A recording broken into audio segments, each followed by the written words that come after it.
Hey guys, Prowl 1701 here, and today we're reviewing part 2 of The Invisible Enemy. This was sent to me by one of my subscribers, Simon, and I very much appreciate that. It's of course the final Tom Baker story that I needed to watch. I've seen all of his other stories. Part 2 is interesting. I didn't realize that right there at the beginning they're going to move to a new area. They're basically at a hospital now trying to help the doctor. Basically, as soon as they got there, I'm like, oh, okay, there's more people, more fodder for the infection to spread, I figured, which of course is happening. I didn't realize that the one guy who's also the same actor who plays in Pyramids of Mars and Remembrance of the Daleks, I didn't realize he was going to be fully so taken over so quickly. Because I knew he had gotten, infected at the end of part 1, but it didn't seem like he was affected yet. But right there at the beginning of part 2, he's already under its control. Because I figured he was going to be more of a good guy for longer. Turns out he's not the inventor of K9, I see. We have been introduced to K9. It's interesting because K9's very first shot isn't like, oh, it's K9, I mean, I was still like, oh, hey, this is the first shot with K9 in it. Cool, but it's a very just kind of normal shot. It's just the camera switches over and there's K9 doing a printout. It's nothing like,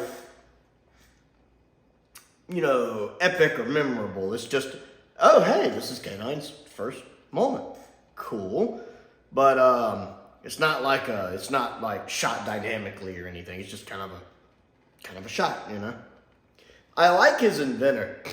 Excuse me, my sinuses are still a little giving me trouble. The accent that the actor uses took me a little adjusting to at the beginning. Made me think of Nightmare of Eden, actually, kind of a little. But once I adjusted to it, I really liked his character. Because he strikes me as a really good guy. Like a really nice guy, does the right thing. And I like that. I love the scene, too, when the guy who invents K9, when he first meets Leela, and she's kind of got the gun pointed at him, and he just kind of... I like how he just moves it out of the way, like he's sitting there going... Guns again. That endeared me to him right there. It's just the way the actor does that. It's a little nuanced thing, but the look on his face as he just, guns again. I don't know why, but I really enjoyed that. It was one of my favorite parts of the episode, and it's such a little thing, but it really made me like him. That and the fact, you can tell he's a very smart guy. He's a very sciencey guy. You kind of get the impression that him and the doctor could have some fun conversations together in different circumstances where they could just talk and have a hoot and enjoy a nice scientific conversation. Yeah, you get the impression they'd get on really well. I like that. Again, I'm enjoying K9. We get to see him do his laser blast a little bit. I am watching this with the updated effects.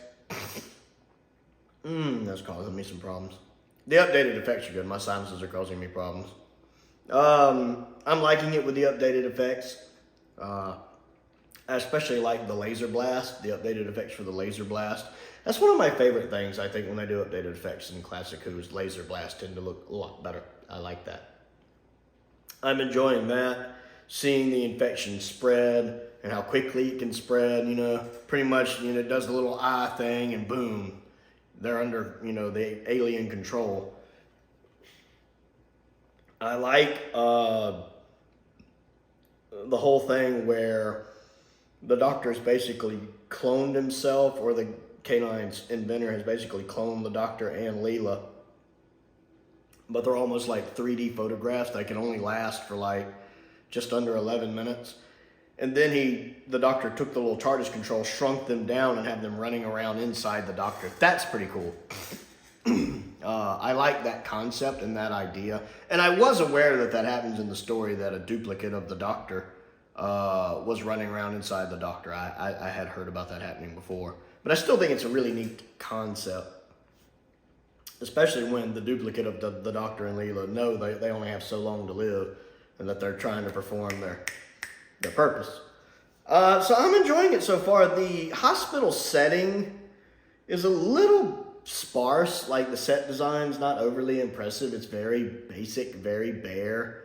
Like, you already feel like it's running into that season 15 trope of the money running out, even though it's only like the second story of the season, isn't it? Second, third? It's early in the season. But it already feels like Underworld and Invasion of Time, where there's no money.